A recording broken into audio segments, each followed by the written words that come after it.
Hello, everybody. Thank you for coming, and it's a joy to talk to you this morning about something that's important to all of us, which is parenting. Imagine a world where you could always be there to catch your child when he falls. Well, this is the type of childhood I had. I'm an only child. My parents were always sheltering me, and my grandmother, in fact, was so overprotective that for the first few years of my life, I thought my name was Be Careful. Somehow, I survived it. So today, I stand before you as a survivor of too much love. And there is such a thing. The only reason that I'm able to come here today and speak in front of a crowd is that my parents, both teachers at the school that I attended, understood that at school they have to let me do my own thing. So I'm the president of the Lycée Francais de Los Angeles, which is a non-profit private school in West LA, not far from here, and which has preschool through 12th grade in a bilingual setting. I have spent my professional life dealing with teachers and dealing with parents. Neither is easy, I can tell you. And they're both very different. Now, there are a lot of how-to books out there about parenting and your relationship with the school. I'm going to give you a few pointers on how not to, how definitely not to. Now, the children spend, on average, more waking hours at school than they do at home. I'm a parent of 3. And I know that it can be scary to drop your children off with strangers. These are your most coveted possessions, and you're dropping them off with strangers. Well, for some of you, it must be a relief. But, you know, you must trust the teachers who are professionals and who have chosen this path because they have a calling, they have a vocation. We all know that teaching is often underappreciated and usually underpaid, but that it still serves the most valuable commodity in our lives, which is our children. Most experts, or maybe I'll say all experts, from the Western Association of Schools and Colleges to the National Association of Independent Schools, agree that parental involvement in your child's education and being a valuable stakeholder in their school is fundamental to the child's education. However, and it's a huge however, there are boundaries to be respected. There's a major difference between being involved and being invasive. And teachers feel the difference more than any other people. My parents were both educators, and they founded our school in 1964. And they did a terrific job at practically chewing my food for me. But at school, it was my domain, and I was able to do theater. I was able to do badly in math if I wanted to. Not if I wanted to, but I'm very poor in math. And excel in other things, and they never made me feel inadequate in any way. And they also never got in the teacher's face, which is very important because it must be a partnership. Now, we've all heard through a lot of press and a lot of books out there about the helicopter parents who hover over the school and the student. We've all heard of the tiger mom who sets unrealistic goals that her children will never achieve. I have a few names of my own that I like to call people. And this, you know, and it's all in fun, guys, because I'm a parent and I know that all parents start with a definite love for their children and wanting to help them along. But too much is too much. The first type of parent I like to call the expert. The expert, or the second guesser, is the type of parent that goes as far as to re-correct an already graded paper and add points to his child's score. I kid you not, it just happened the other day. Now, the expert is an amazing parent. He knows better than all the teachers and the textbooks combined, and in all subjects. The expert wants only dirty details that will prove his claim and his theory that all the teachers are boobs, despite master's degree, multi-subject credential, years of experience in the classroom. All of this doesn't count to the expert. Now, sadly, there's a result to this. The expert's child is underappreciated if he comes home reporting that he's had a nice day at school. The expert, it's true, it's bad news for the expert, because the expert just wants to prove his theory, again, that the teacher is a boob. Now, the child is unable to progress because with the feeling that the B and the C that he received in school is not legitimate, he cannot move forward. Because for the expert, the only reason his child doesn't get A's is because the teacher, sadly, has once again not recognized his child's genius, which, by the way, the child continues to cleverly conceal. Now, so the expert's child is left feeling very underappreciated because he works hard for his grades, but it's just never good enough for this guy. Now, another result is that the teacher suspects that the expert is doing the child's homework for him. This reminds me of a funny joke that I once heard, where the child rushes up to his teacher and says, "Teacher, teacher, I don't have my homework today. My dad didn't have time to do it." The homework is always better than the classwork. And another really sad result is that the teacher is completely undermined. He's been discredited. So the child cannot learn from this poor teacher. The teacher usually consults with an attorney because this is Los Angeles, and the teacher is told that although it is his job, it could be harassment.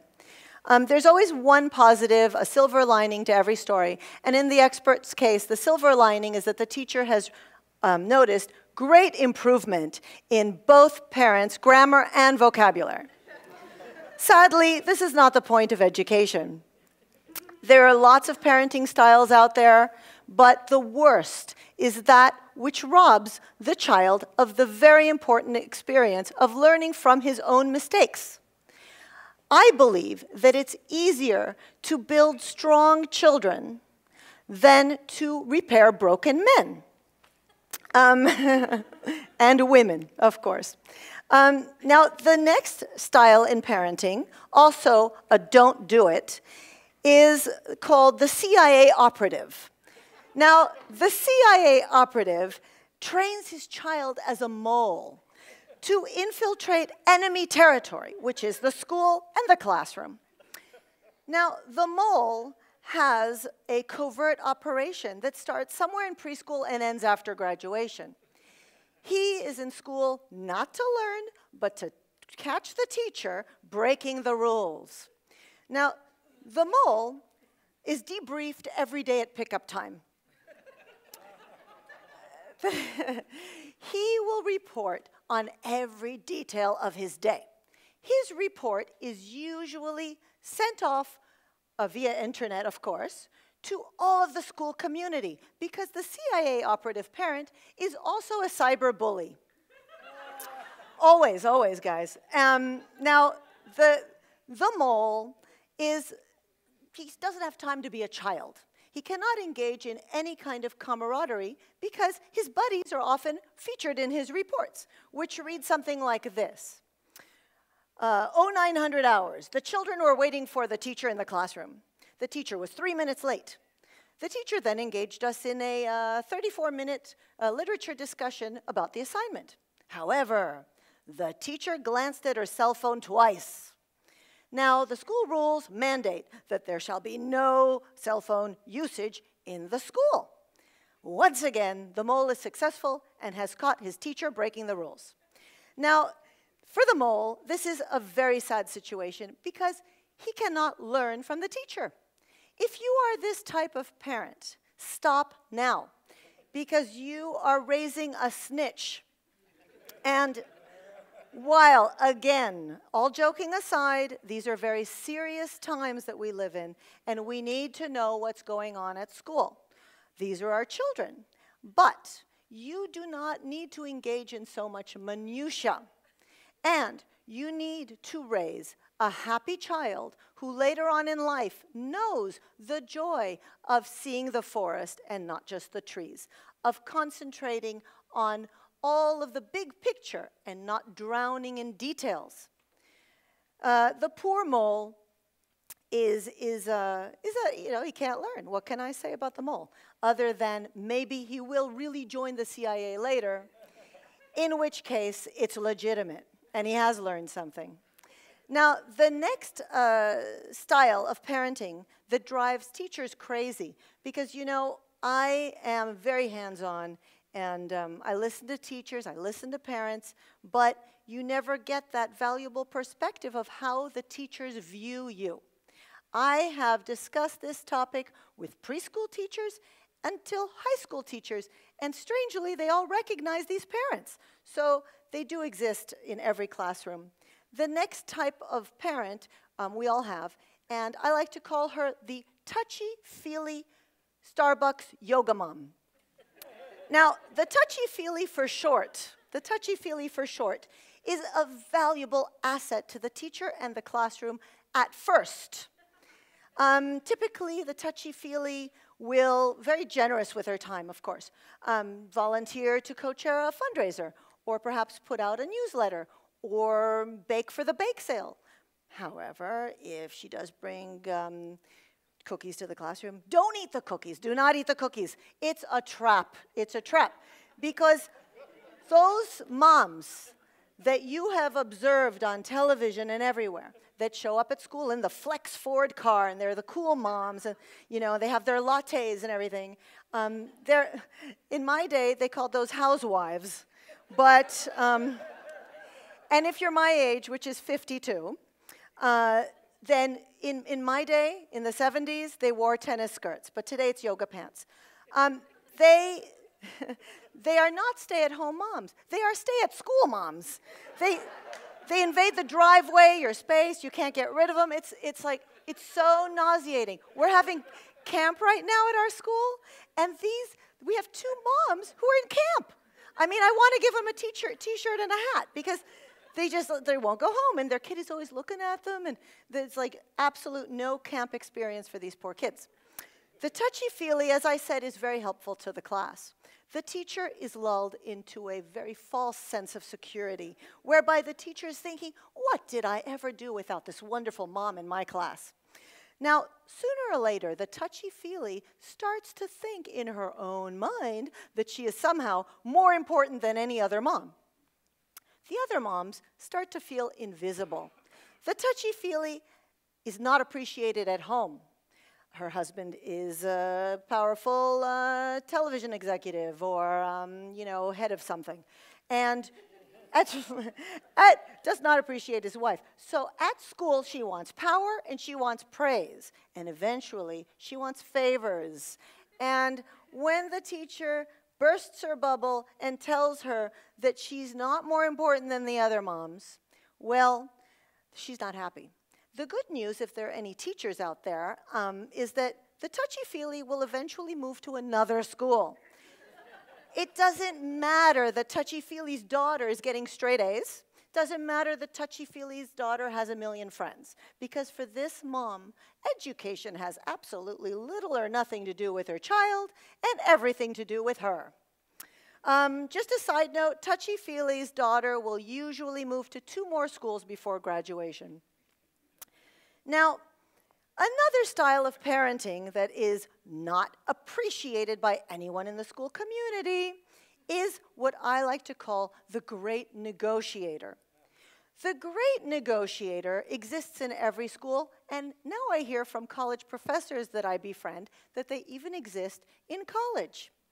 Now, the Great Negotiator has a MO, a modus operandi. He will greet or attack the teacher at the classroom door at the end of the class. There he will beg and he will plead, please, please, please, just one more half a point, just one more point to my child's score. He needs to get into a good college, even though he's 6. And when the teacher resists, okay, because it's just not professional to do that, the negotiator, who also has great stamina, will move on to the principal. And there, the principal gets to hear all of the terrible things that the negotiator has to say about this teacher. He will discredit his classroom management, his assignments. Nothing this teacher does is any good. Also, the negotiator will cover about 3 or 4 calamities that have befallen the family that preclude the child from working to her potential. Now, it usually goes something like this. The teacher hates my child and my family because we no longer have our children tutored by his wife. Or, the teacher hates our family because we are rich, or because we are poor, or because we are tall. Anything goes. If this does not work, the negotiator moves on to the worst kind of thing, most unconscionable thing. He focuses on the children. The only reason that my child doesn't have all A's is because all of the other children are cheaters. Well, obviously, this cannot be true. Result of this is that the negotiator's daughter is tired of all of the pressure. She is never appreciated for her grades. It's never good enough for these people. She wants to go away to college. No kidding. And I'm not talking back east or out west. She wants to go away to college. At the University of Timbuktu, the negotiator's daughter is finally free to earn her own B's and feel a sense of pride. Also, the teachers, who are so ecstatic about this graduation, throw a small party in the teacher's lounge. The next style of parenting that is very underappreciated, to say the least, is the celebrity parent. Now, every school has a celebrity parent. And just like any parents, there are good celebrity parents and there are bad celebrity parents. Now, good celebrity parents, just like any other parents, know that with all of the hoopla in their lives and all of the, the superficial stuff that goes on in their lives, the children need what all the children need: continuity and stability. They need to have a quiet sanctuary of their own, which is the school, where they can forge relationships, where they can develop skills, and where they can finally have some semblance of sincerity and reality. However, there's always a however, the bad celebrity parents come into the school requesting, or rather demanding, that their children be treated like everybody else, no favors. Then, and there's always a then, the children, because they're children, they're going to have good days, they're going to have bad days, they're going to get in trouble sometimes. These are all valuable lessons that we learn when we're little, because we hope as parents and as teachers that by allowing children to make small mistakes, they will learn and they will avoid the bigger ones in the future. But this doesn't work for the bad celebrity parent, because the bad celebrity parent lives in fear that anything that goes on in school or anywhere in his life, the supermarket, the hairdresser, the nail salon, will somehow impede upon his persona or his image. So the minute that the bad celebrity child commits any error in school, maybe he gets in a fight with a buddy, or maybe he gets a bad grade, he is swiftly pulled out of the school, never to be heard from again. We wonder where they go, and they're homeschooled. There, in isolation, the result is that the bad celebrity parent's child, and it's really too bad, never gets to resolve any issues that he had with his friends. He never gets to improve upon a score that was poor. And he is left feeling that somehow he did something so terrible that he had to be removed from a school that he loved. And this is really, really, really too bad. Now, the thing is that there are many parenting styles out there, and there are many books that are written about parenting styles. Right now, all of the books say that French parenting is better than any other parenting. You know what? I don't think that's true. The style of the parents that I just described exist all over the world, and I'm pretty sure that French women can get fat. It happens. This is just a style that's going on right now. But one thing is for sure, is that we all want what's best for our children. And the best thing for your children is to honor the sacred partnership between the school, the teachers, and the parents to do what's best for the children. And what's best for the children is not to invade their territory and to concentrate on details and to harass the teacher in the school. It's just not what's best for the child. Year after year, graduation after graduation, and I have spent a lifetime in that school.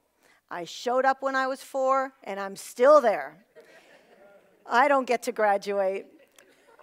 Year after year, I've noticed that the busy working moms, like myself, and the dads who don't have time to come to every fundraiser or to come to every single parent-teacher conference or to bake cookies for the bake sale, those kids seem to fare the best. And we do need your input at home. We need your support at home. The first thing I would say is don't denigrate the teacher and the school in front of the child. What are people thinking? I don't get it. It totally undermines everyone. They lose respect and they can't learn. The second thing I would say is make sure that the homework is done at home. Don't demand tons of homework. That is not the sign of a good school. And when I say make sure the homework is done at school, I don't mean by you guys. You're 40, I know that you understand the math. I'm talking about the children. Also, it's very difficult, but try hard to stay out of the children's business so that they can learn from their own mistakes and so that their path can be their own journey. And I suppose that at the end of the day, if you're looking for a secret to parenting, it would be that underparenting might be better than overparenting if really you had to choose from the two. So I hope I shed some light on the way that we see you. Thank you very much.